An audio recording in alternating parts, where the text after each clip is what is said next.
Annonce sans doute la plus remarquée de ce remaniement, Amélie Oudéa-Castéra, en pleine tempête depuis sa nomination le 11 janvier, est mise hors jeu du ministère de l'Éducation nationale. Elle conserve le portefeuille des sports et des Jeux olympiques. Pour lui succéder, Nicole Belloubet, ancienne rectrice, issue du Parti socialiste et garde des Sceaux sous le précédent quinquennat. On a échangé avec Amélie Oudéa-Castéra. On a vu qu'il y a eu un trouble, un malaise. Elle s'en est d'ailleurs expliquée, elle s'est excusée, elle l'a dit.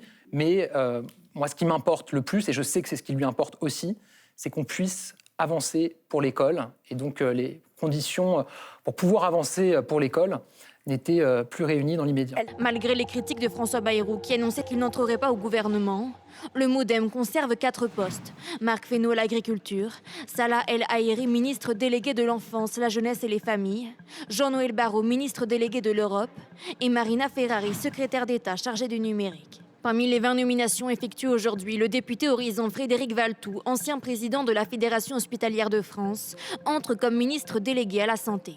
Et le libéral Guillaume Gasbarian, notamment porteur d'une loi anti-squat en 2023, obtient le portefeuille du logement. C'est un gouvernement d'action et de résultat.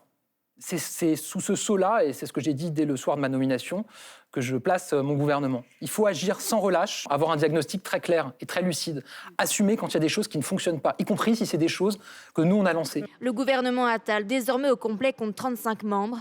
L'équipe sera rassemblée le 14 février pour un premier conseil des ministres en commun.